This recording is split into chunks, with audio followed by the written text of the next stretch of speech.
is nothing wrong with your television set. Do not attempt to adjust the picture. We are controlling transmission. For the next hour, sit quietly and we will control all that you see and hear. You are about to participate in a great adventure. You are about to experience the awe and mystery which reaches from the inner mind to the Twilight Zone. Hello and welcome to a special episode of Anthology presented by ObsessiveViewer.com. I'm your host, Matt Hurt, and if this is your first time listening, Anthology is a podcast where I review The Twilight Zone as a first-time viewer and other classic and contemporary science fiction anthology series. For archives of all of my episodes, visit anthologypod.com. You can also like the Facebook page at facebook.com/anthologypod and follow me on Twitter at OVAnthologyPod and all the other social medias at Obsessive Viewer. And if you'd like to support what I do here, you can become a patron at patreon.com/obsessiveviewer, where you get access to hundreds of exclusive episodes across all of my podcasts. I have 3 of them. I'll talk about those at the end of the episode. But yeah, check that out. Patreon.com/obsessiveviewer. Thank you for listening to this episode, the second one back from a long hiatus. As I said, this is a special episode. As you could tell from the intro music, I have a special guest this week on the show. This is a long gestating episode where I'm in between seasons of the Twilight Zone. So this is a long gestating crossover episode with the Outer Limits podcast. And as such, I have with me the guest of honor tonight. On the podcast, we have Victor Gamboa from the Outer Limits podcast. Victor, welcome to the show. And how are you doing? Brother Matt, hey man, how's it going? You're right, it's been a long time coming. Thank you so much for agreeing to do this. Like you said, it's been a long gestating idea, and I'm glad we're finally able to pull it off. You know? Me too. You pitched this idea to me like a year or 2 ago, I think, when I was like gearing up to be finished with season 3, I think, of the Twilight Zone. And like, I've kept it in the back of my mind for this whole time. And then now that I'm bringing back Anthology, it's like, okay, yeah, we've got to pull the trigger on this. We've got to do it. So yeah, I'm very excited. Yeah, man, I'm glad you kept it in your mind. It was the same thing here. Like after I mentioned it, you know, like life happens. And so you get distracted by here and there. And then every now and then I would like think about it. I'm like, oh man, we really gotta get that thing going. And then also, like, I mean, my show has also been on a hiatus as well too. So it serves like a good memory. Hold on one second. It serves as a good excuse to, like, you know, soft relaunch the show. Yeah, absolutely. And I'm a big fan of your podcast, of course, and I've been on your podcast before. And why don't you, since this is your first appearance on Anthology, why don't you go ahead and tell the world, which is the small sample of people that listen to the show, tell them about the Outer Limits podcast and where they can find you online and everything. Well, the Outer Limits podcast kind of started, it was kind of inspired by your podcast Anthology, actually, this podcast Anthology, because I had seen some episodes of the Outer Limits, and then going into it, I knew I wanted to do an Anthology podcast show, but I wasn't sure. I didn't want to be like another Twilight Zone podcast. I mean, no offense, I'm just saying. No. What I meant was, like, there was already an established core group of Twilight Zone podcasts. And I was like, well, how I would just be like another one. And I'm not sure if like my style of podcasting would kind of differentiate. And so I was like, well, I like the Outer Limits. I've seen a few episodes. Let me jump into that, you know? And so I kind of did. And it turns out that I was the only Outer Limits podcast in existence. So that's a pretty cool notch on the belt, you know? I was like, wow. That is so wild to me. That's awesome. And especially after watching a bunch of episodes for this podcast, for this episode, I'll say this. I'm very grateful that you're the one that's taking up that mantle, because your podcast is great. Like, you do really great work with that. And I'm glad that if there is one Outer Limits podcast, I'm glad that it's hosted by Victor Gamboa. Oh, that's too kind, man. You're very nice to say that. I appreciate that. Yeah, man, it's funny because, like, jumping into it, I realized that I thought I had seen a lot of the episodes, but turns out I'd only seen a few. So it ended up becoming much like Anthology, a first-time viewership of like most of the show. So that's why, like, I'm like, dude, like Anthology and Outer Limits podcast are kind of like neck and neck, and like not neck and neck, but in that sense, you know, we're we're exploring the landscape of anthology television. So, but Oh, yeah, man, yes. I'm glad that you liked it. I mean, that's very, very kind of you to say. And so, yeah, man, it's yeah. Yeah. Well, I was telling you before we recorded, and I've told you this in the past, I'm sure, but like you were one of the first people to like support Anthology. Like when I first started, when I was a nervous ball of energy, like at the time, I think I had only been podcasting for like maybe a year and a half total with Obsessive Viewer. And like the idea of doing a solo podcast was daunting and scary. And I am more confident now as a human being, but like back then I was less confident. But yeah, so anyway, that support really boosted my my confidence and led me here to this and being into the 103rd main episode of Anthology plus like 60 some bonus episodes. It's just very, very grateful for your support and greatly appreciate you, man. Absolutely, man. Like, what initially drew me to your show was that it was such a fresh concept, at least in terms of like the batch that was out there right at the time, in terms of Outer Limits podcast, Outer Limits, in terms of Twilight Zone podcasts. Seeing, like, listening to a person's interpretation of it and how they take it in for the first time as the first time viewer was it's a testament to the staying power of the art. So I thought that was so great. So I was immediately hooked because I've seen these episodes a billion times. And so to get a fresh perspective and a contemporary one too, like you know, it's happening in real time and we're roughly the same age, give or take a year or two. So I was all keen to hear, you know, a first time viewership of a show that I grew up loving the most. And so seeing if like the same notes still, if it hits different, as kids say, or if it's like, you know, if it's the same notes, you know. So, and that's kind of what I kind of hope to achieve too on the Outer Limits podcast, is someone can listen. Granted, my shows are like 80% like recap, and then like it'll be like 20% like, okay, here's what I think. But at the same time, you know, I'm hoping that it vibes with people in the sense where like they kind of relate, or they can take it as I saw it too. Like, oh, okay, they feel the same way to see it for the first time, and they remember when they watched it the first time. And yeah, dude, I was more than happy to support. And then like I said, or like you said, you know, I was gung ho since day one, and here we are, all these years later, man. Almost like all 10 these years later. It's nuts. Yeah, like it's weird. It's also weird to think 10 years is 2014. Like that's nuts. I can't believe it. But yeah, so anyway, so I'm very excited to have you here and to also be on your show, because we're going to do a dual release thing. But yeah, so I'm very excited for this. What I guess I can go ahead and bring us into the episode proper, unless we want to just fill the time just complimenting each other some more. It's always good. Please go continue. Flattery gets you everywhere, man.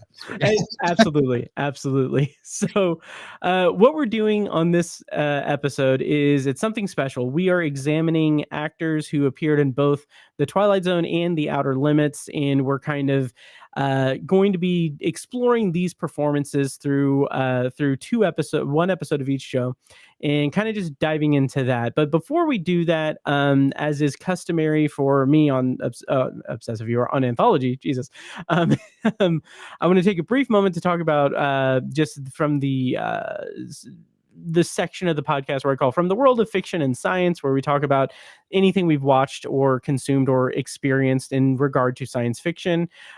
Victor, have you watched anything or experienced anything in science fiction lately that you want to kind of talk about? Lately, let me see, in terms of science fiction, I've just been diving into the show lately. So it's just been Outer Limits and Twilight Zone back to back. Like, that's been my life recently. But before that, I was diving into the world of Dune, man. Dune Part 2. I was doing backflips and cartwheels leading up to that thing, man. I got my provocative popcorn bucket. I have it in the back window of my car so that when people drive by, they know I'm a weird dude who like who loved Dune enough to buy some weird looking popcorn dispenser. I love it. I love it. I was so in love with that movie. I mean, after the first one came out, in lead up to the first one, I listened to the audiobook of the first one.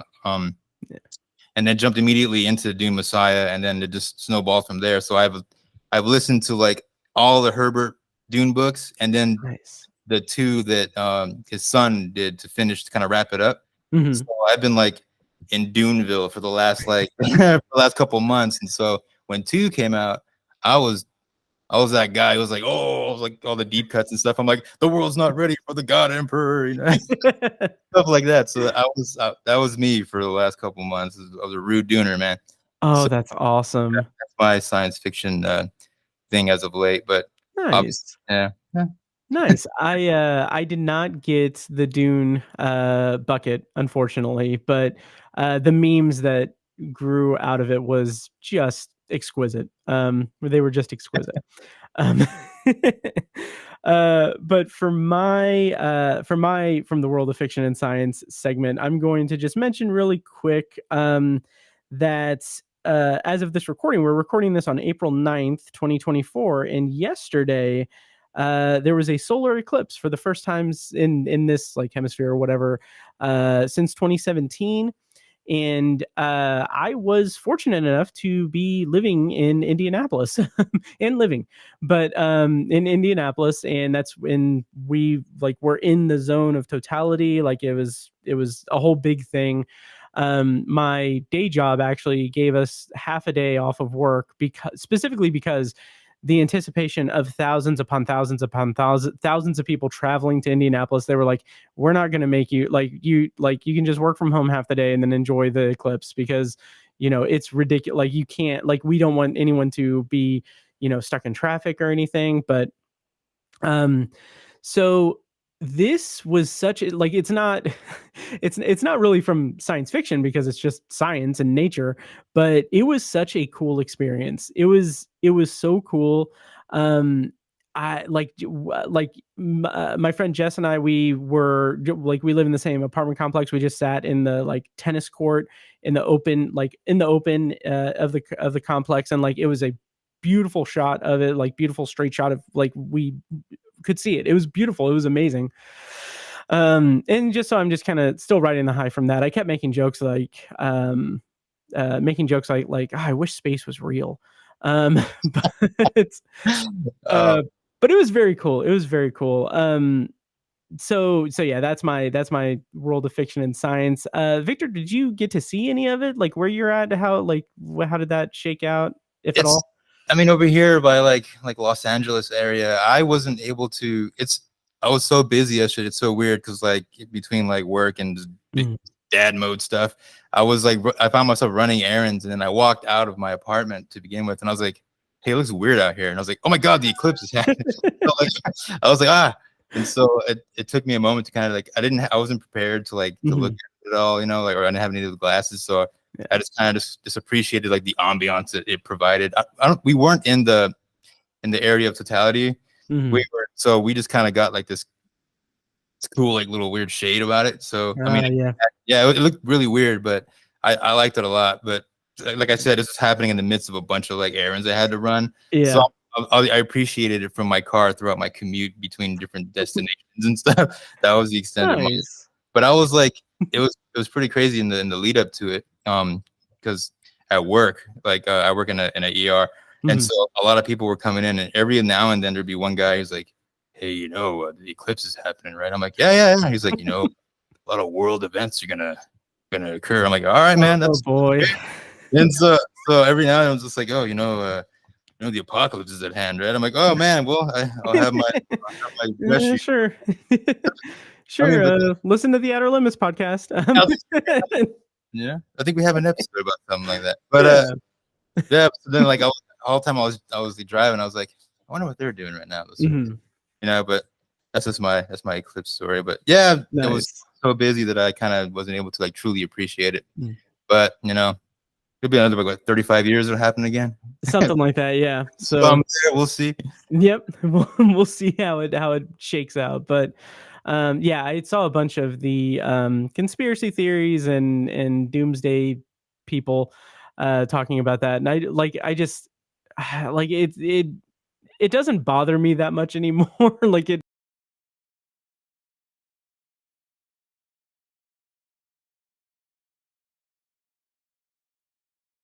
like why is it only like when something like this is happening in America? Why is that why are people so concerned about that when it's in America? Like this stuff happens all the time. Like there's like all over the world like this happens. Like why is it when it's in America it's like, oh my god, the world's ending. I mean, who knows? Yeah.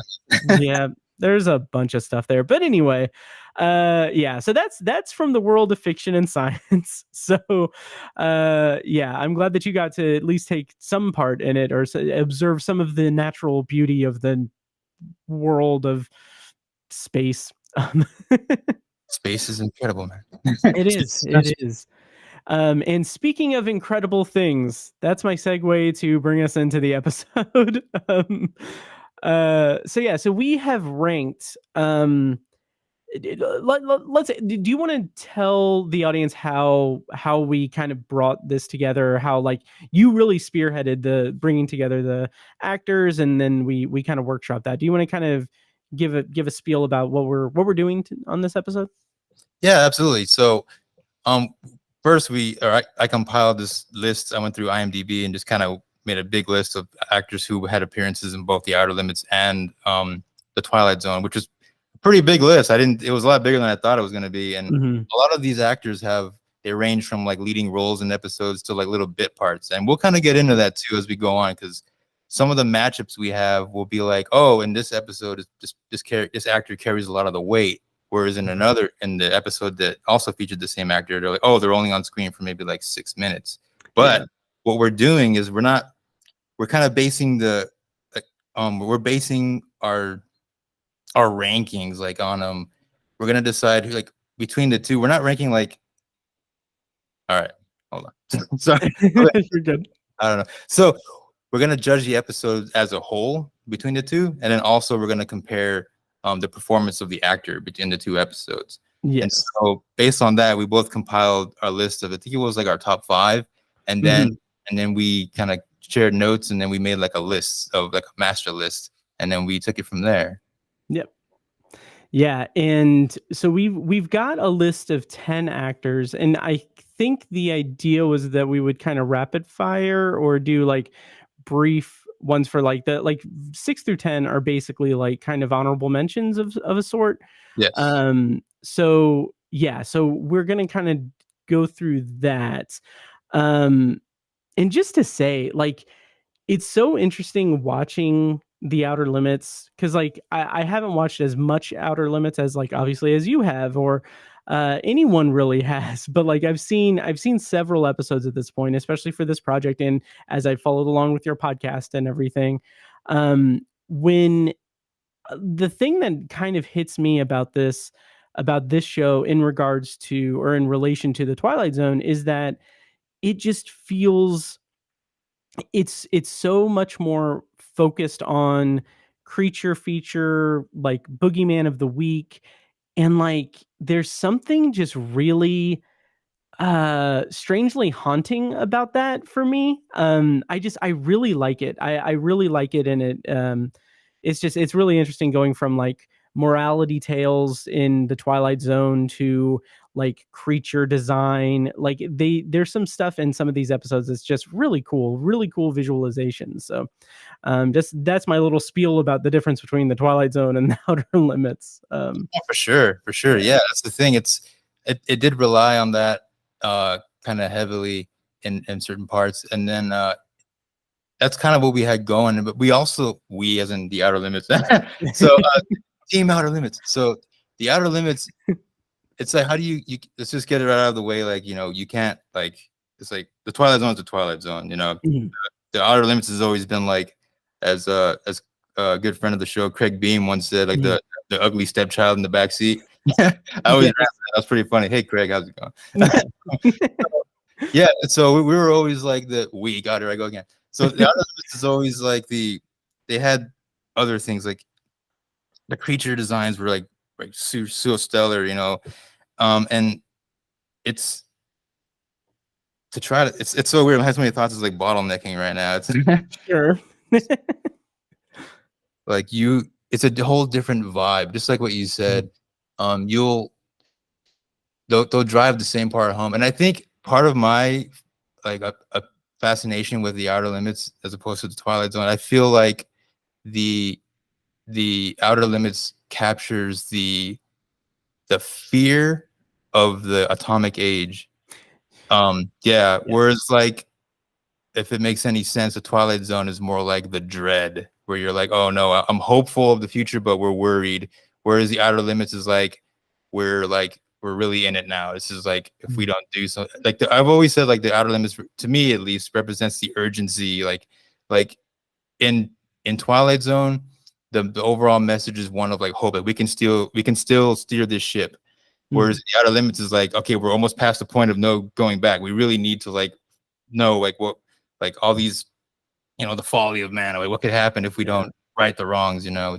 And of course a lot of these stories like run the gamut in terms of like subject matter, but it's just overall that's my interpretation of the Outer Limits as opposed to the Twilight Zone. I love that. I think that's such an interesting the way to kind of delineate the two shows. That's really interesting.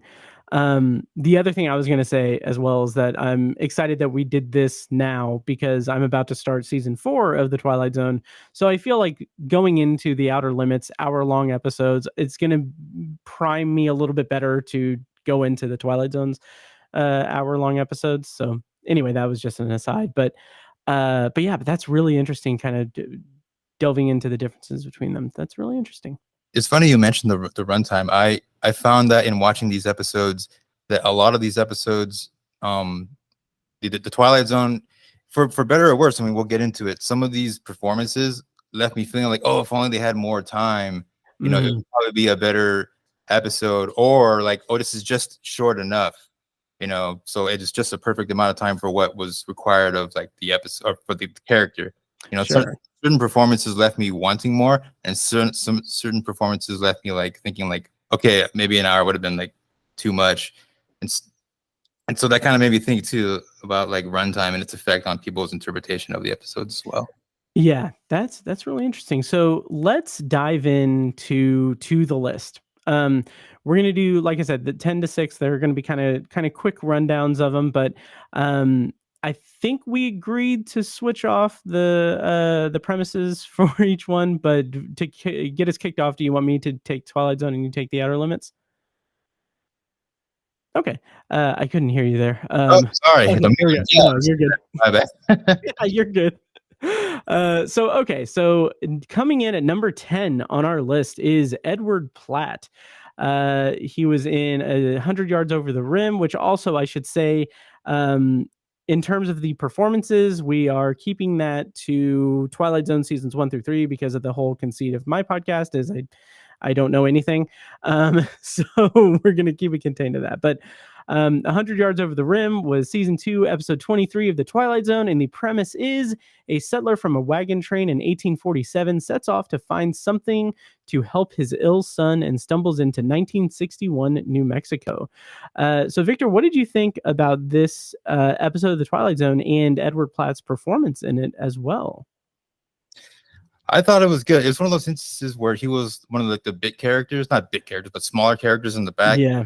And so in the Outer Limits, he was in the Man with the Power, right? He played the boss, correct? Yeah, yes. That's the thing. Like my list got cut off a little bit, so I was like, oh, that was one of the ones where I was kind of like, oh crap. But I remember enough. So yeah, so podcasting, folks, it's a very glamorous life. It is. Oh yes. So I had watched 100 Yards Over the Rim 3 times, and I found myself more engaged with his character. I'm not more engaged, but like as more watching, like it was, I mean, between him and Cliff Robertson, who's also in that episode, which we'll get to in a minute. I found his presence in that one more compelling because in the Outer Limits, he just plays like the jerk boss who gets, who gets like, his not comeuppance, but he gets Donald Pleasance's revenge extracted on him. Yeah. So in a rapid fire sense, I'd say between the two that 100 Yards Over the Rim is the better performance. So in the two, and in terms of overall episode, I can't judge it based on his performances. I'll save that for when we get to Donald Pleasance. Yes, yes. Smart play, smart play. Do you want to give a rundown of the Outer Limits episode, The Man with the Power? Yes, the man with the power. Let me Yes. pull this up here. Paper notes, folks, keeping it analyzed. Nice. Alrighty. The Outer Limits, the man with the power. A mild, timid man unknowingly acquires the power to subconsciously vaporize those who aggravate him. That's the IMDb summary. I feel like they're leaving out so much more with these IMDb summaries. There's more It is. nuance. It's pretty streamlined. Yeah. For me, I am someone who adores time travel stories in fiction. So I'm gonna hand it to 100 yards over the rim overall. Like the episode overall worked a little bit better for me than The Man with the Power. But The Man with the Power, that's an early Outer Limits episodes, episode 4 of the series. And like I've got my Blu-rays and everything, and I remember when we as a collective in the world started working from home. Like I would throw on the Outer Limits, and like that's an episode that I would play a few times there. So I do hold it pretty close to my heart a little bit, because I do love Donald Pleasance, which we'll talk about later. But in terms of performance, I would honestly probably give it to Edward Platt's performance in The Man with the Power, because he does have a little bit more to do, and it's there's a lot of suspense built up around him, like in the scene where he's in his office and Donald Pleasance is like, "Oh, you just pissed me off," and then he does the Man with the Power thing. Like that's thrilling, exciting, that's scary. But we'll talk more about Donald Pleasance later. But I think that he did a fine job, Edward Platt, in The Man with the Power. Wow. In a rare turn of events, I side with the Twilight Zone and you side with the Outer Limits. Yes. In here, folks. Oh yes. So going into number 9, do you want to give the rundown for the Twilight Zone episode? The actor in this is Maxine Stewart. Matt, I apologize. I'm unprepared for that one. Oh, no problem. I can take this if you want. It is season 2, episode 6 of the Twilight Zone. But just Eye of the Beholder. A young woman lying in a hospital bed, her head wrapped in bandages, awaits the outcome of a surgical procedure performed by the state in a last-ditch attempt to make her look normal. This is notable because Maxine Stewart gives only a vocal performance in this episode. And yeah, it's one of my favorites from season 2 of the Twilight Zone for sure. And then she also appeared in an episode of The Outer Limits. Do you want me to read that one too, or? Oh no, I got that one. Okay, I cool. started writing more synopsises for The Outer Limits. I think my Gotcha. understanding was that we were going to read from our perspective shows, which is yeah, we can just do that then. That's totally cool. Yeah. Well, we'll save myself the embarrassment. Thank you, Matt. You're so merciful. You're totally fine. Alrighty, so Maxine Stewart makes an appearance in Maxine Stewart? Yes. Yep. In The Man Who Was Never Born. She played, the synopsis for that is a time traveler desperately tries to stop the birth of an inventor whose bacterium turns humans into mutants.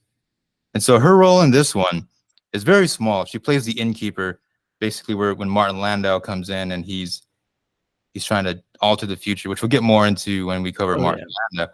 But her part is very small, and it's so funny because I recognized her voice. I was like, I know this woman's voice, but I couldn't place her face. So for the longest, I was like, man, I haven't seen her, but I know I've heard this voice before. And then when I opened up the Outer Limits Companion, I realized, oh, she was the voice in one of my all-time favorite episodes, I Have the Beholder. Mm-hmm. So that was a pretty cool thing to see. And nice. And so it's not sort of unfortunate instance wherein like her performance is so brief, and I like her performance because you believe that she's under the hypnosis of Andro, the character Andro, because he's giving her imaginary money because she's under his little hypnosis thing. Yeah. So, and she's such a sweet character. She's like drawing the drapes and everything, and I believe her performance a lot in that one. But ultimately, I mean, Eye of the Beholder is Eye of the Beholder. It's there's no comparison. Even though it's just a vocal performance, like when she like breaks down and like when they're talking to her about putting her in like a special community and stuff, Yeah. and that part always gets to me. It's that performance is just so visceral. I feel it every time. And so it's the opposite of her performance in The Man Who Was Never Born, because I mean, granted, she does scream when she sees Andrew at the wedding, but Sure.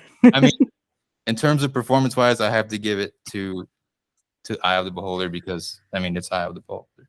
100% agree, and well said. Like, Eye of the Beholder was an episode that it just blew me away, because I wasn't expecting it to be about like a dystopian future and fascism and all of these other things. I just thought like, oh, she's getting surgery and she's beautiful, but everyone she's in a world where everyone's ugly. I was so knocked back by that, or not, I don't know the positive way of that, saying that I was so blown back by it that it's one of my favorite episodes as well, and that vocal performance is legendary, absolutely legendary. So I've got to give it to Eye of the Beholder as well, both as an episode and performance. Even though I will say The Man Who Was Never Born, again, I love time travel so much, and I think that this was a very very solid entry in time travel fiction, which we'll talk more about that later. So yeah. Yep. Shall we move on to number 8? Let's do it. All right. So number 8 is Vaughn Taylor. He appeared in season 3, episode 11 of The Twilight Zone, Still Valley, which the plot summary is: in June 1863, Confederate soldiers come across a warlock who can help bring victory to the Southern cause. And yeah, this was, what did I say? Season 3, episode 11, aired November 24th, 1961. And Victor, do you want to give a rundown of the Outer Limits episode, and then we can kind of compare from there? Sure thing, Matt. Nice. I'm using my ability to multitask here. Yeah, I kind of am too, because I didn't write down. Okay, yeah. There we go.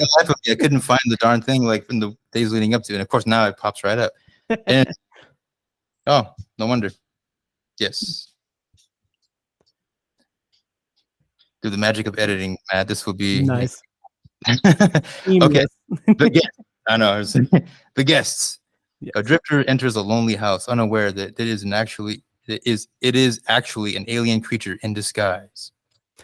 Again, yes. To the point. Yeah, that's one where the plot summary on IMDb gives away well, it doesn't really give away anything, but like I don't know. The reveal of the brain within the first couple minutes of the episode. So yeah. But like the more unravels as it goes on, so it's more than just like a brain. But the thing that struck me about the guests was that this is another situation where Vaughn Taylor has a pretty limited role in it compared to the rest of the cast. But the thing that kind of stood out to me as a Twilight Zone podcaster was that this felt so much like 5 Characters in Search of an Exit. But what I appreciate about that is it feels like I'm not gonna compare each one or anything, but it felt like 5 Characters in Search of an Exit, but it also felt like People Are Alike All Over from the Twilight Zone. And what I really liked about it was that it's basically what happens after People Are Alike All Over, because they're in this cage, and I don't know, I like the way that it explored that. But what do you think of the 2 episodes and Vaughn Taylor? I really like this episode. It kind of goes into, I can kind of piggyback off of onto the whole Jeffrey Horn thing, because he's also on our list. And that one, I realized he was on the list for listeners at home. I realized he was on the list in the hours leading up to this podcast. So I had a slapdash rewatch of that one to familiarize myself with that episode. But I remember Vaughn Taylor's performance. It's in this one, he's more resigned. He's accepted his fate. He's at that table with those other guests, and he's just like, well, this is what it is. The futility of escaping is, or attempting escape is, just that. the episode overall, I really liked it because it was giving me like a lot of Twin Peaks vibes, and I kind of Oh yeah. yeah, I was mentioning that in the episode proper too when I covered it, that a Nice. lot of the stuff in the house reminded me of like the Black Lodge stuff. I'm not sure how familiar you are with Twin Peaks. I have a passing familiarity, but yeah. Yeah, it's like the Black Lodge is like a area where like it's most just like this episode, weird stuff happens in a small encrypted. Yeah, so that was my big thing. I was kind of drawing parallels on those two during the episode. But I really liked Vaughn Taylor in Still Valley because he shows up in the middle of the episode and just crushes it. He's yeah, such an out there character. Oh yeah, yeah. out of nowhere, he's like he pops out and he's got like the witchcraft book. And then and one highlight for me, like particular, I wrote is when he's talking to the guy and he goes like, "Oh, Mr. Death is coming to pluck me out of the living." I'm like, dude, that's such a good like that whole speech right there in that little segment is so good. That alone, I was like, okay, we'll give the man the performance for that one. I really like that. And yeah, I think Still Valley, that's a great episode. I liked it a lot. It was very tough to decide between the guests and Still Valley. I really liked them both like equally. And then I think I even like in my notes I wrote like this might be a cop out, but I consider it a tie. But okay. Episode overall, because like I really like some of these episodes, like I'll like performances, and then for one reason or another in the third act, it'll okay, this happened, so I'll go with the other decision. Sure. But in this one, it was like I was happy with both of them. It was like damn Yankees, that's but I was so into both, and then especially the reveal at the end of the guests, where she leaves and you just see her hands age, and it's just she turns. Yeah. They both left me feeling similar emotions, and that was just I was just having such a great time watching those two episodes. So, and yeah, I'll have to say a tie in terms of episodes. Apologies, but I'll allow it. Overall performance, I have to give it to Vaughn Taylor in Still Valley because that little monologue he has is just so great. Yeah, this is an example of someone like these are two very, very different performances. Like in the guests, he's very subdued, he's very set in his ways, and then in Still Valley, he's playing it a lot bigger. It's a lot larger performance. And even though I wasn't as hot on Still Valley as an episode, honestly, as much as I was on the guests, I enjoyed the guests probably a bit more than Still Valley. But there's no denying Vaughn Taylor's performance in Still Valley is just it's great. I got to give it to him there. Awesome, man. That's so cool. I realized like I'm loving hearing your interpretations of the Outer Limits too, because like I'm a fellow first time viewer. I'm hearing, oh man, that's so cool. Yeah. This is uncharted territory for me. Obviously, like my whole plan with Anthology, obviously, is to eventually get to the Outer Limits and other shows and everything. But this is an interesting tease to what's to come in like 7 years, probably. Hey man. It would be cool to hear you get to it, man. Yeah. So hopefully someday. But number 7, we've got Jeffrey Horn. The Gift, season 3, episode 22, from the Twilight Zone. A man from the stars comes with a gift to a small Mexican village whose residents do not welcome this stranger. And Victor, what episode of The Outer Limits was he on? Which, yeah. I'm glad you asked that, Matt. He's actually in an episode called The Guests. Nice. Yes, an episode which we covered at some point in the past. Yes. So I won't read the synopsis again because we just read it. But this is what kind of leads to my whole Black Lodge comparison. His performance of like discovery and confusion as he's navigating these seemingly endless corridors in this house I thought was so excellent. I believed, and especially another performance I really liked of his was when he was communicating with the jellyfish creature, So that was really good. I enjoyed that a lot. I feel like, this is where my descriptions become like hack. I was like, oh, it's believable. I believe him when he does these things. So I mean, my interpretation, I don't know. Oh But no, that makes perfect sense. Like I totally get that. but and then in the gift, it's more, I feel like he's more, he's kind of like, I don't want to say it, he's kind of like a child, but he's not a child, you know, because he's an alien finding out, discovering things for the first time, you know, and or you know, he's interacting with humans, and then he's kind of reacting based on our reactions to him.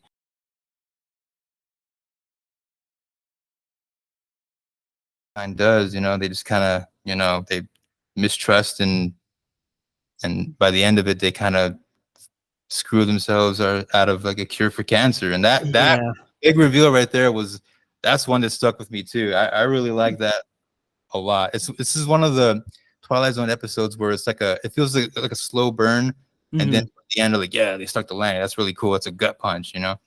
Yeah. But then the gift is also like a really good episode in my mind for the reasons I outlined previously. You know, it's very mystery. It's a mystery box. You know, you're in this place. You don't know where you're at. It's seemingly endless. It all calls to mind. You know, it kind of even talks about like the human condition as well. You know, because he talks about war and all that stuff, and they show clips of of hate and everything that goes on in mankind's, you know, psyche, which is also touched upon in. I mean, you kind of see it happen in Gift. Based on those two, I mean, based on that, it made it that much harder to decide between the two. But I think in this instance, it's a slight advantage. I'm gonna give it to the Gift, because I kind of like that feeling of like that gut punch. You're like, oh, we could have had a cure for cancer, but mankind is trash. You know? Yeah. That's a lot of like, I like that from the Twilight Zone, where it just leaves you like with a gut punch. So I give it to the Gift in between these two. Overall episode, I'll say the Gift. But performance, slight edge, I'm gonna give it to the guests. So nice. But yeah, so there you go. There you go. Nice. Yeah, something about the Gift that I appreciate is that, first of all, it's an interesting like Christ allegory story. But also it's so interesting. Like you talk about that gut punch, and like it is devastating when it's revealed like, oh, he has a cure for cancer, but you know, humanity's bad, like quick to like not listen. But what's so interesting is that like it has that gut punch, but it has that sense of like it's not washed in cynicism per se. Like it is, yes, people murdered this being without knowing exactly what he could provide for humankind and everything. But it's also like the morality tale aspect of it is like, well, if they had just listened, and like not been quick to shoot this person, or quick to like not listen to him, then you know, everything could have been so much better.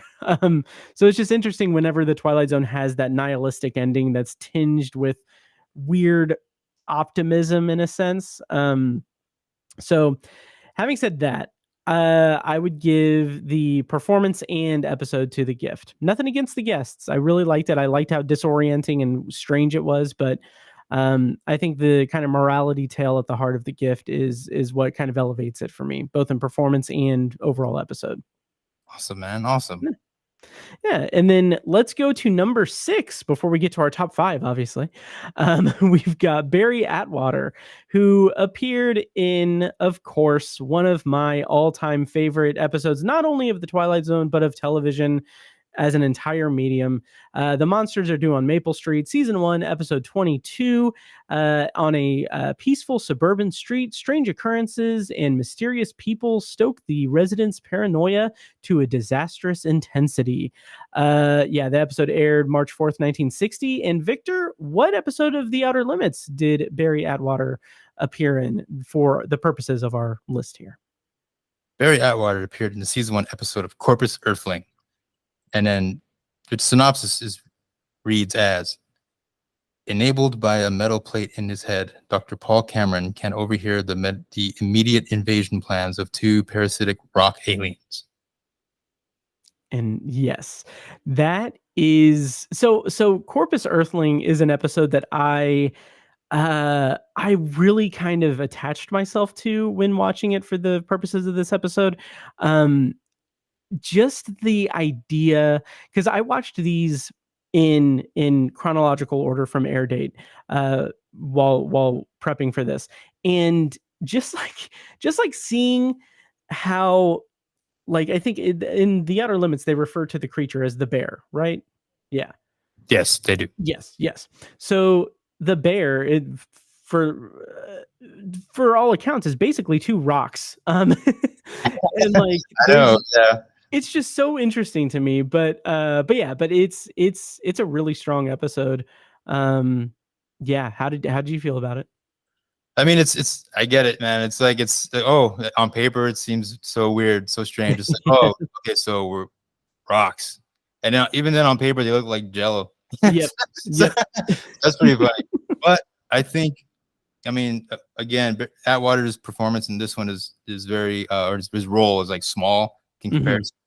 But overall, as an episode, I feel like on paper the premise is it's kind of strange sounding, but a lot happens in its favor. Like the cinematography of Conrad Hall is like it takes center stage in this one. So the look of the episode is super cool. In particular, that shot when he shows up and you see like this, like the shadow under his face, he's got the sunken eyes and everything.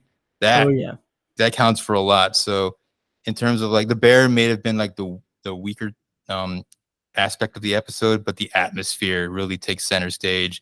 Yeah. So for that, I mean, again, that puts points in the category of the episode. You know, performance wise, I mean, it's, dude, forgive me, man. My brain totally blanked on the Twilight Zone episode. Monsters That Do on Maple Street. Yes, of course. Oh no, it's the quiet one. It's no one's ever heard of, you know. Yeah, dude, that episode, it's another instance where it's like the giant in the room. You know, I mean, there's no between the two. You can't just. He's like, I mean, granted, he's you watch him go crazy with everybody else, and it's believable because it's a believable scenario, and it takes over, and it talk about atmosphere. That it's engrossing from beginning to end, and so there's no comparison between the two. So in terms of episode, I have to give it to Monsters Are Due on Maple Street, and then performance wise, again, you know, his role is so small in the Outer Limits. I have to give it to the Monsters Are Due on Maple Street. Yeah, I'm in agreement there. No shock here at all. But like, just again, that episode of the Twilight Zone is it's burned into my brain. It is a perfect episode of television. I absolutely adore it. Also, I love that his character's name is Les Goodman. That always just makes me laugh. That's great, man. Yeah. Oh, I love that. Also, since this is one of your favorite episodes, I'll recommend an episode from the Outer Limits called Feasibility Study, which is the one I'm doing for our next episode. Nice. In many ways, it's like the Monsters Are Due on Maple Street, but with like it's a neighborhood undergoing things that are happening, and they're experiencing it as a community. So it's really cool to watch that with the Monsters Are Due on Maple Street in the back of my mind, and to kind of compare the two. So I recommend checking that out. It's season 1. I think it's like the third to last episode, a feasibility study. Nice. So, yeah, I feel like was that remade in the 80s? They remade it. My understanding is that it was in title only. That gotcha. Content, it was completely different. Gotcha. Okay. Yeah, I'm definitely going to be checking that out for sure.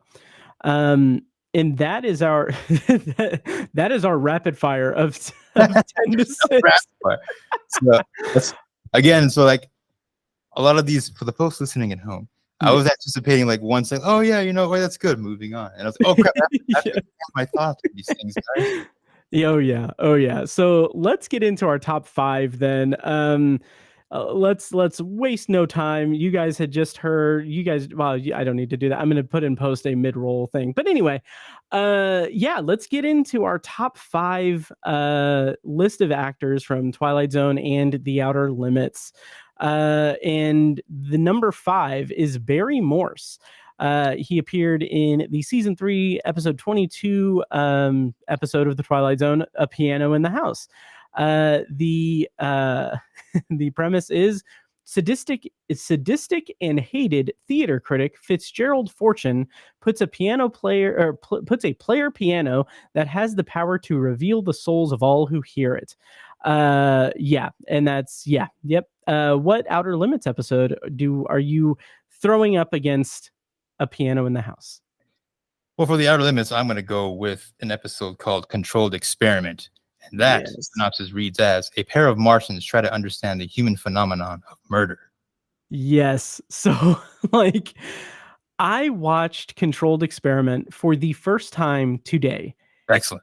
And I was kind of blown away by how, like, it's such a unique take. It is from the perspective of Martians trying to understand human behavior, and it commits to that bit whole cloth through the entire episode. And I love how measured the writing was to have them, like, little things like why would he put the lipstick stuff on his neck, on his collar? Like, why would he do that? Like, just little bits like that really go a long way. And then when you have like the actual, concept of murder being explored is really, really interesting. So that's my 2 cents on Controlled Experiment. I liked it.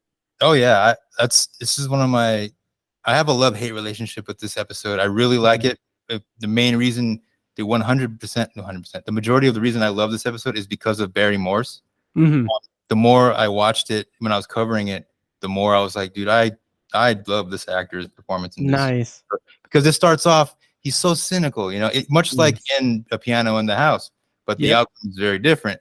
So in A Piano in the House, he's so mean. Like he's mean in both episodes, but in A Piano in the House, it comes from a place of like just awfulness, and it's to the point where he's insulting and laughing at the woman who wants to dance.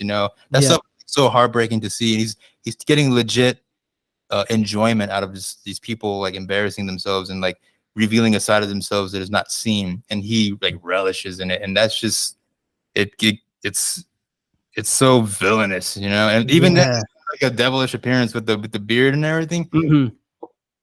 But in the Controlled Experiment, he's still mean, but he comes from a place of not understanding. Yeah, it's a very naive kind of meanness, and yeah. And one of his lines I got here is pretty funny to me. I always love it. He goes, "Oh, here's the difference between the two." Like he's in a piano in the house. He says a line where he's like, "Oh, her emotions were showing. She's covering up a little." And he says it so offhand because his wife was crying, and it's so like cold. Oh God! But in the Controlled Experiment, he says, "Where is it here?" Oh man, I had it written down. He's like, "Oh, human beings are, after all, life forms, even if they are unspeakable." Yes, that's what I'm saying. See the reaction? It's funny. It's so good. Yeah, it's like, oh, and he's like, "Oh, the smell going back, even like the of the Matrix." Oh yes. Oh my God. Yeah. So that's deep cuts with Anthology, or there might even be Obsessive Viewer actually. Right.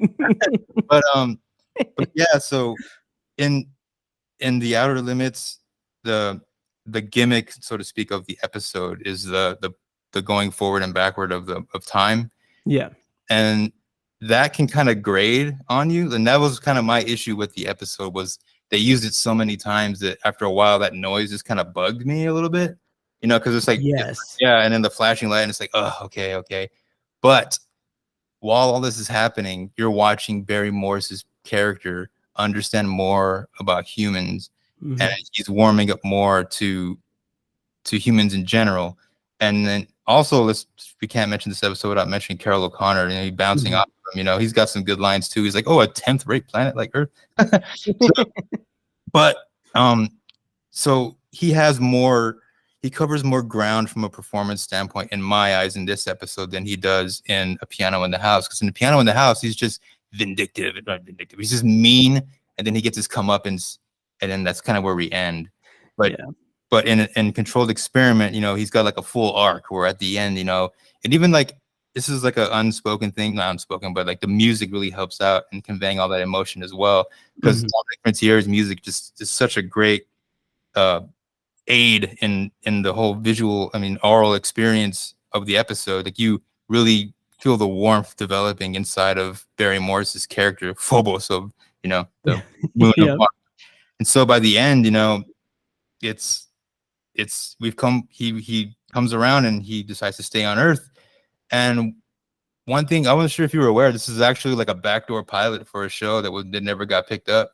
Oh, really? That's interesting. I had no idea. I can totally see that. Yeah. That's why in like the context of like the overall series, I mean, it fits in the outer limits, but it's got like, you know, you're like, it feels kind of weird. And that's why, because they were, you know, there's a backdoor pilot. Interesting. At least, you know, it never got picked up, but that would have been pretty interesting to see the hijinks of Phobos and Deimos. Yeah, it kind of reminded me a little bit of, and I can't remember if this was like written as a backdoor pilot, or I might be confusing it with Cavender's Coming, but Mr. Dingle the Strong. It reminded me a lot of that. Yeah, that's right. You're right. Yeah. But yeah, I really liked his performance in both episodes. His performance in A Piano in the House, I do agree, he is just like pure, just evil, just like cruel, sadistic. But I think that with me, I would give the edge to A Piano in the House, specifically because of the comeuppance that he has, because I think he does such a great job of demonstrating that the character doesn't understand that he also has his own mask. Like it's more that I mean, if he's conscious of it, he's deflecting. That's why he's just like basically he's basically putting all of this in, like he's highlighting everyone else's insecurities so that his insecurities aren't like at the forefront. But the comeuppance is so satisfying because it is this just intense vulnerability that he is compelled to put out there, and where people react, or like us as the audience react to everyone else's vulnerabilities coming to light, we react to that with presumably a feeling of compassion, like with Marge, her wanting to be a dancer, like that. Like I felt that, so like that emotional pull was just so heartbreaking for me. Oh yeah. Yeah, but like when the same thing happens to Fitzgerald Fortune, which is a phenomenal character name,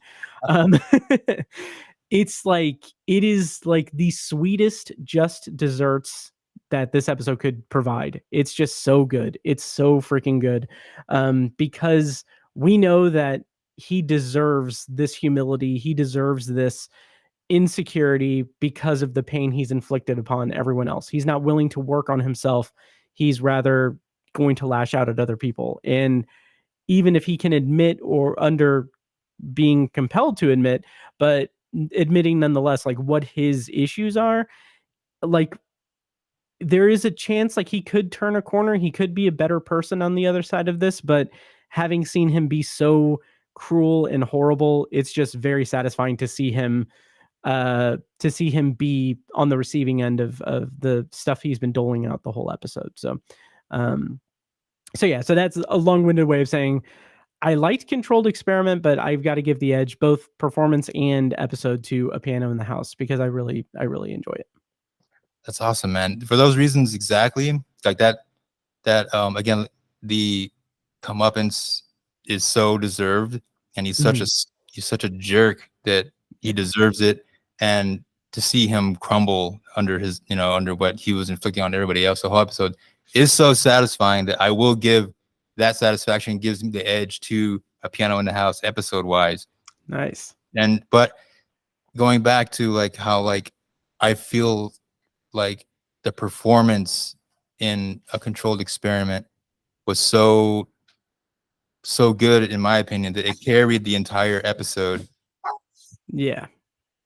So, absolutely. Yeah, absolutely. Like, we're not annoying gimmick notwithstanding, like it overcame all that, and then to come full circle and to reach a satisfying conclusion. That's why in that aspect I have to give the performance edge. I give it to Controlled Experiment, but overall episode I give it to Piano in the House. Totally understand that and totally respect that for sure. Controlled Experiment is an episode that I am going to be eager to cover at some point, but it's and like I do agree that the sound design in particular was very overbearing. It Especially got after really time, you know. yeah, oh yeah.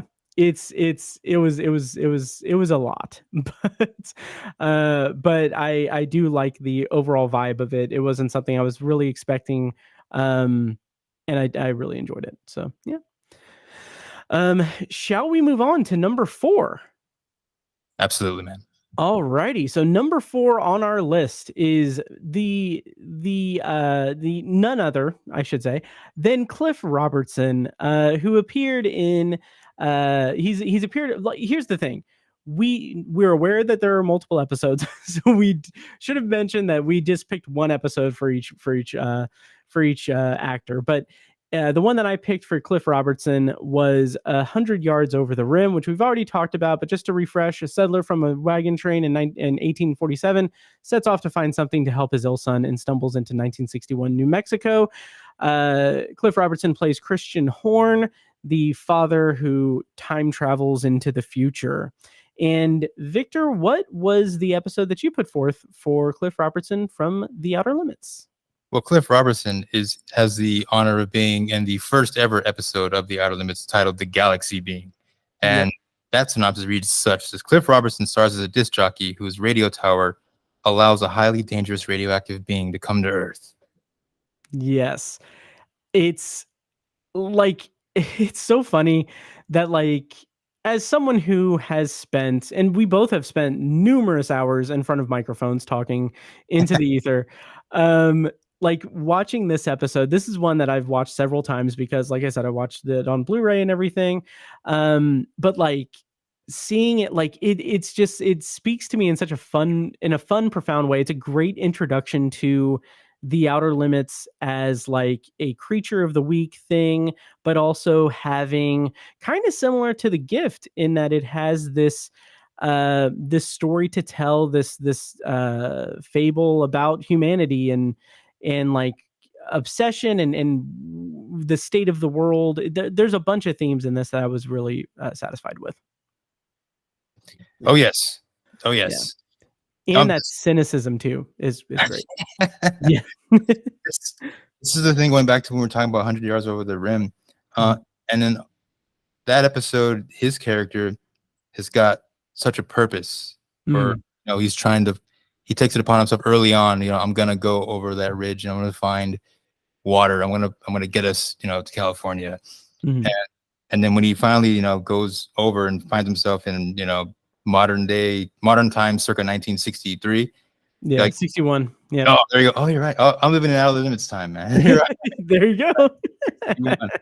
So watching him discover everything, like, for the first time was really cool to see from a performance perspective. And he never lost that intensity of his purpose. Like, okay, this is like scary and new, but I need to get back to my kid. I got to find something to cure them. Yeah. And then I find that carried the episode a lot better than in The Galaxy Being. The star of the show, The Galaxy Being, is the Galaxy Being. So like, we're kind of waiting for that to show up. But when he's communicating with the Galaxy Being, the Andromedan, I find that's where his strengths really shine. That's where the performance really shines. But my favorite line or dialogue that he speaks comes from an interaction with his wife, where he's like, "Oh, the mysteries of the universe reveal themselves to nobodies who care." And I was like, dude, there you go, right there. I'm writing that down. That's awesome. Yeah. That's great. That's so interesting. It's so interesting that I didn't write down that line. But the lines that I did write down was him asking the Galaxy Being if he has death, if like the nitrogen based ones, I think, if they have death or if they're just ever existing. And then the other thing was when the Galaxy Being says like, you're a danger to other galaxies. That's like basically saying that's why they don't contact carbon-based life forms or anything. And I just thought that's such a nihilistic view of humanity from the perspective of, and from like outside observers, from an alien race. And again, it's similar somewhat to The Gift in that regard to an extent, and some other episodes as well. But Yeah, so this is a tough one to gauge which one to pick in terms of performance and episode overall, but I mean, I might honestly give it to the Galaxy being, even though I'm a lover of time travel and I do appreciate that end scene of 100 yards over the rim where he is telling like his friend or who, like the other wagoner person, saying that like what was over there, then he's just like, yeah, like he doesn't say this, but he says something to the effect of the future, and we made it, we built it, like we did this. And it's just like that renewed hope and energy is something that could be just so simply conveyed, and he has such a finite amount of time to do it, but in that moment you just like you said, you believe it. Like you just believe in the hope of Christian Horn in the future of his little wagon train of settlers. Oh yeah, and it's funny because it touches on the same thing that they touched on in a controlled experiment, where it's like Mhm. volatility of humanity and what it means if what if it becomes an epidemic and then worlds are blowing each other everywhere else, you know. So that kind of goes back to that. I thought that Oh was a yeah. cool that they also touched back on later on. But yeah, dude, like I have to give it performance wise.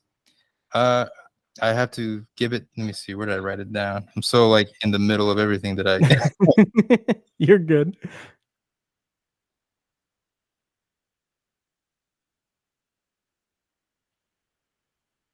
Oh yeah, that's right.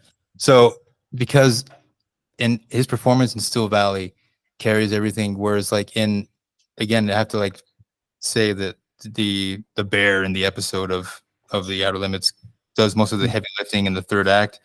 So Yeah. and then for the most part, and throughout the story, like you see him bored at a dinner party. So for that reason, I mean, Yeah. so for that reason, I give it to performance wise, I give it to 100 yards over the rim because he never lost that intensity, that purpose, and everything. And Yep. just be engaged. Whereas like in Galaxy being, for that lull in the middle. I mean, granted, yes, it's what can you do? It's a story, but Yeah. I find it like 100 yards over the rim was the better performance, but the overall episode was, in my opinion, Galaxy being. I'm with you on that one, man. Yep. Totally get that. Totally agree. Yeah, nice. Shall we go into our top 3? Let's do it, man. We ready for it? Alrighty. So number 3 is Martin Landau, who appeared in the 3rd episode of The Twilight Zone Season 1, Mr. Denton on Doomsday. The plot summary is the town drunk in the Old West faces his past when fate lends a hand. And do you want to give us the info on the Outer Limits episode? Martin Landau stars in my favorite episode of The Outer Limits that I've covered so far. Nice. The man who was never born. And again, that is a time traveler desperately tries to stop the birth of an inventor whose bacterium turns humans into mutants. And I love this episode. It's perfection. Anybody who wants to watch Outer Limits, I always tell them, I say, hey man, you gotta watch The Man Who Was Never Born, because it fires on all cylinders. The music is perfect, the tone is perfect, the message. I mean, the plot is one we've heard before. I mean, now, because the passage of time is very Terminator-esque, and like Yep. yeah. So just to name one of them, but I mean, back then it must have been so cool to see this story, Oh my God, yeah. and Landau's performance is so intense. His eyes tell everything through that makeup. It's Oh yeah. like, especially when he looks up and he's like, a woman who has issued the destruction for all future Christmases. I'm like, damn it, dude, that's Yes. good. That's so good. And then So good. yeah, and then this is another instance where his role is bigger on this side, on the Twilight Zone side. I was hopeful that he would. It had been a while since I seen Mr. Denton on Doomsday. Yeah. And then I remember him being in it a lot more. And I guess the reason for that is because his performance was good. I mean, he was in it for like 5 minutes, but Yeah. I wish he would have been the big bad of that episode, because who ended up coming, it was just like, all right, that's it's cool. It's a good episode, but Landau had that presence, Yep. He's like the cocky gun for like, hey, rummy. So What's so funny to me, and like I can reveal this like bit of, I don't know, something like an Easter egg for Anthology listeners, I guess. But like, I remember when I watched Mr. Denton on Doomsday is the third episode of the Twilight Zone. It's the third episode that I watched. And like, I kept seeing like in my notes and everything, or in the trivia, like, oh, Martin Landau's in this. And then like when I watched it, I was like, yeah, he's in it. He's great, but like, he's like kind of not like to be honest, I was, and this is like almost 10 years ago at this point, but like, to be honest, I was like, wait, okay, he plays that guy. That guy is Martin Landau. Like, why isn't he a bigger character? Like, like he's good with what with what he's given, what he's done. He's very villainous and very antagonistic. But yeah, it always kind of made me feel like, I kind of wish I would have had a little bit more with him in Mr. Denton on Doomsday. Yeah, seriously, I think it would have been a lot better. I mean, if the roles were reversed, I mean, or maybe if they just expanded that same character, it would have been like a better episode. But ultimately, like, the gimmick, quote unquote, of the episode, I don't know how that would have fit in with it, but it was great. It was great in the sense that we're like, it's like the highlight of the episode. Performance wise, like he steals the show, with the exception of Mr. Denton. Like he's like the other thing you remember from the episode.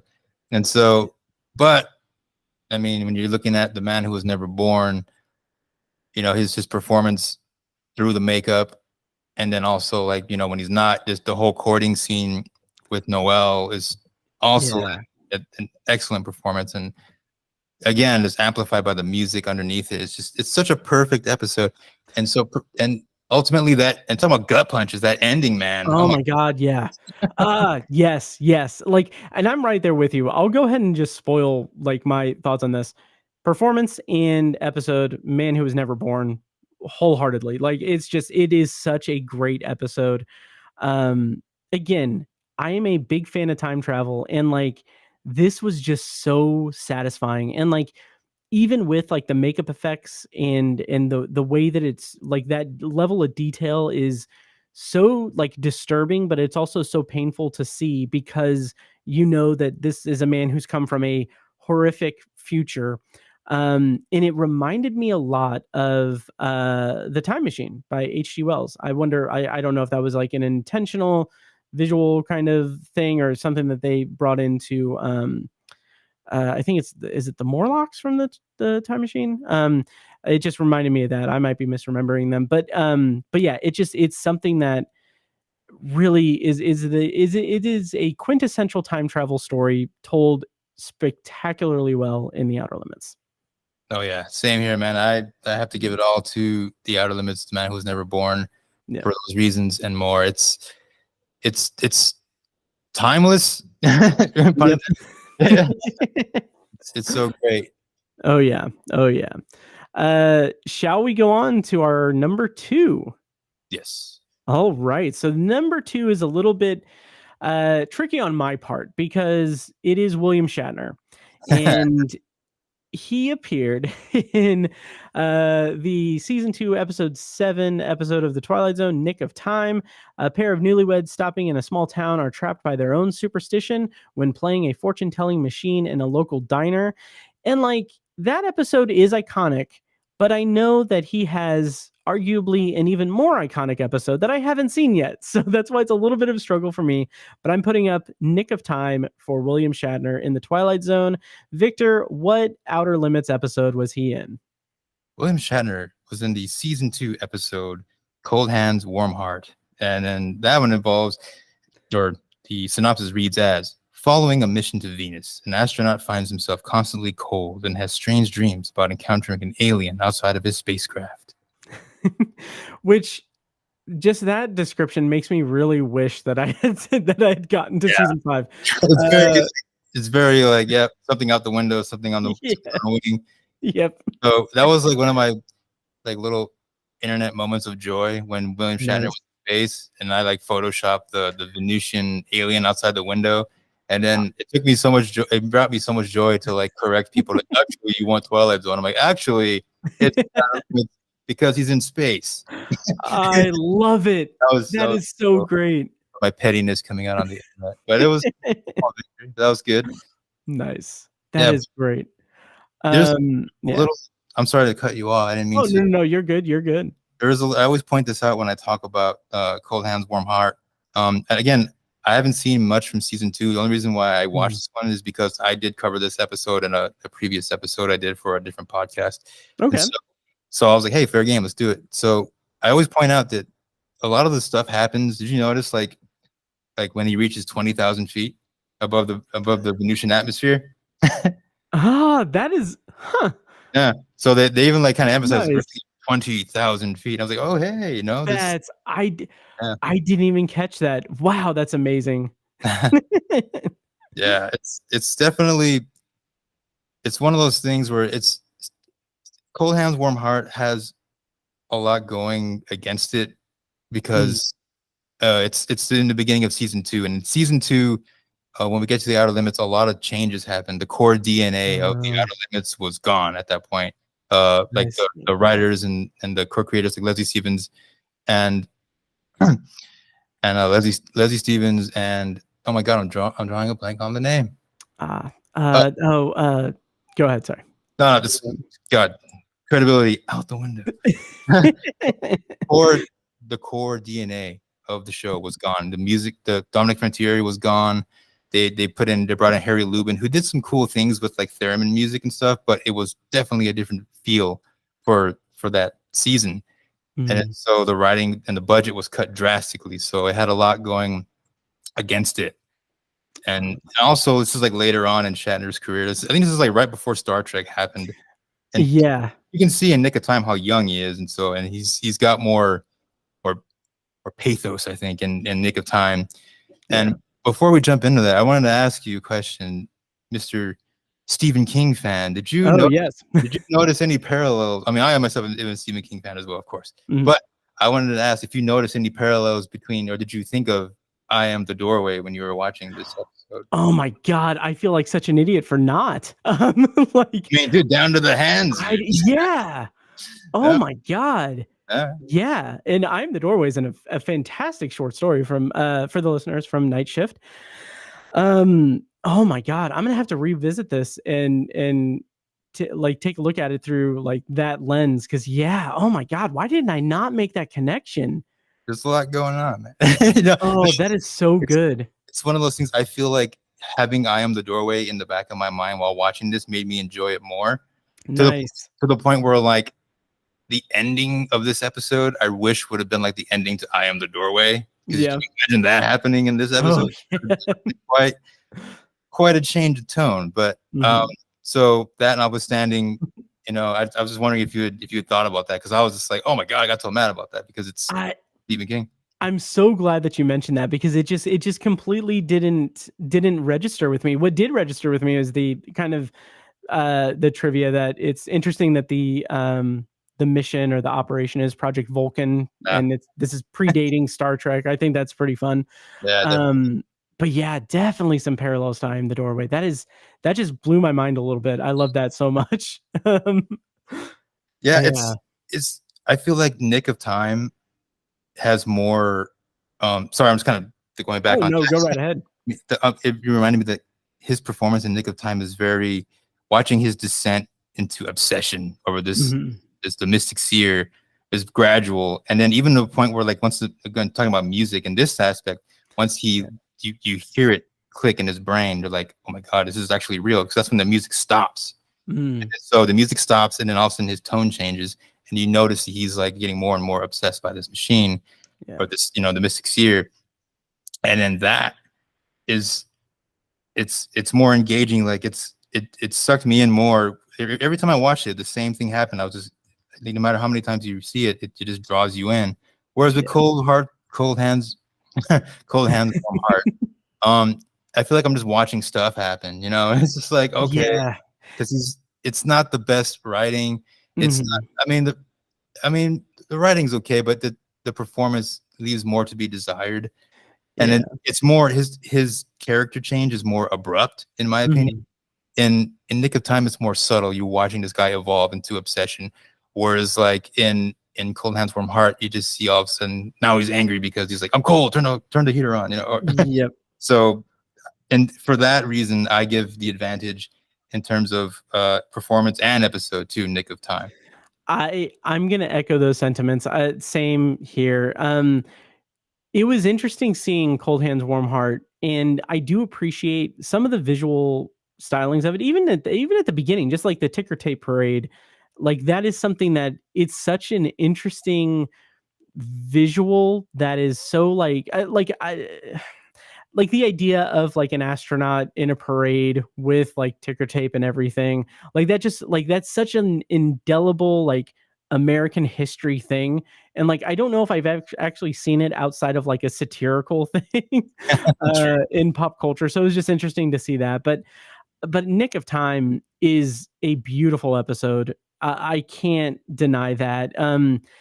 There is that level of obsession. It is that battle between obsession and trying to not succumb to that obsession. There could be like clear allegories to like addiction and gambling, what have you, but for the most part, it is a very well told cautionary story, especially when like the other couple comes at the end of the episode. And that's to demonstrate, that demonstrates to us that they persevered, that they survived, and they're gonna go on while other people are gonna be, not by the so fear good. of Yeah. uncertainty, basically. Absolutely. So I got to give it to Nick of Time as well for both the performance and episode. Excellent. So we've come to it. Number 1. The grand finale, folks. Yes. So we've got. Do you want to introduce it? Ladies and gentlemen, we got Simon Cow. No, I don't know why I said that. I was trying to go a random name. That name. God. That's a good random pick. I like that. Okay. Oh, we got Donald Pleasance, ladies and gentlemen. Yes. Donald Pleasance was the star of the episode of The Outer Limits titled The Man with the Power, which again reads as a mild, timid man unknowingly acquires the power to subconsciously vaporize those who aggravate him. Yes. And he also appeared in the season 3 finale of The Twilight Zone, Changing of the Guard. The plot summary is after being forced to retire, Professor Fowler, contemplates suicide when he doesn't feel he's made a difference in the world. Victor, what do you think of Donald Pleasance in our respective shows? This is one of those instances where it was such a pleasant surprise where I realized I had never seen this episode before. Oh, it's always a great surprise to catch a Twilight Zone for the first time. It's been a while since I had seen one. I think the last one was Death Ship, but this one was so like it was such a joy to watch. I watched it at home and then I watched it at work on my lunch. Nice. Donald Pleasance's performance is really good. I have some like little nitpicks I think for Changing of the Guard. It starts off good, and then the highlight for me is that scene when he's in with the statue right before the bells toll. Yeah. Where he's essentially about to kill himself, and he's like, oh man, I have the line here somewhere. The line he delivers where he's like, I am ashamed to die. It's like, dude, it's delivered so well. I love it. But I feel like that just gave me chills. Like just hearing the line, it's that good. He's saying that in the context of the episode, it's so great. And in both episodes, The Man with the Power and Changing of the Guard, he's defeated. He feels like, what's the point? I've done, nothing. Because, I mean, in Changing of the Guard, it's because he's fired and he feels like he hasn't accomplished anything. And The Man with the Power, he's just like a nobody. Nobody like gives him. His wife even doesn't like pay him any attention. She undermines him. She's like, "Oh, you're nobody. You're just a." Like he tells her his dreams and stuff, and she's just like not even paying attention. And so my issue is once things get rolling in Changing of the Guard, like once we get the big reveal of like, his past students and how like he affected their lives, that was good. That was well and good. But after that, when he's home, he's like, hey, I feel great. I think I've lived a good life. It feels like speed wrap up to me. Whereas with The Man with the Power, it's much like Barry Morris's performance in Controlled Experiment, where we're going on an arc. He goes from like this guy who nobody cares about, but then he realizes the power he wields, and then chooses to actually, much like in that one scene in Changing the Guard, decides to kill himself. So and he goes through with it to save the world from this terrible power, and then that's I feel like that kind of gives the edge to the man with the power, at least in my opinion. So I feel like, to me, I feel like the better performance is man with the power, and because it reaches that. And I have to say that just because I'm saying that, it's such a narrow. The fire department is important. Sorry. So because really, dude. Sorry, Matt. So oh, you're good. Man, okay. I lost my train of thought because I was so irritated. No, okay. So because the man with the power had a beginning and a complete arc where they stick the landing in my opinion, and then I feel like the changing of the guard it kind of hit the fast forward button toward the end, and it kind of wrapped it up pretty quickly. And so, yeah. I mean, it's a good episode, and I love it. That's the point I was trying to make. I love this episode slightly less than The Man with Power. It's not that one is terrible and one isn't. It's just they're both excellent. It's just that I feel like The Man with the Power just narrowly edged it out, and that's because of the ending. I can totally respect that. I absolutely understand that. In 100%, yeah, it's hard to divorce myself from my affection for Changing of the Guard, because that, I think that while I do completely agree with you that it does wrap up very cleanly, very nicely, very rapidly, I think that the power of the emotion of him interacting with all of his dead students, that was enough to kind of carry it for me to give him the top prize here for both performance and episode. Even though I really like the man with the power, and I really like his growth throughout the episode, that kind of tragic escalation where he has this power that he's not fully in control of, or he's not able, like it's the flirtation with that flirtation with messing with your own moral compass, like having that flirtation of like, I can do these things, should I do them, or should I stay a good person? That's some interesting stuff that's explored there. But I think Changing of the Guard just hit all the emotional beats for me. So I loved it. So I can't tear it away from performance or episode for me. It's Changing of the Guard. Hey man, I get it, man. I respect it. And what better way to wrap up the list where we both like are on our respective sides, you know? Oh yes.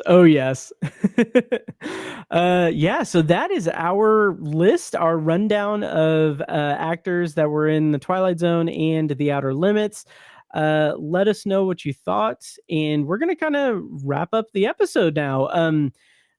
Victor, thank you so much for coming on Anthology. And if you could tell people where they can find the Outer Limits podcast and anything else, and whatever else you got in the works.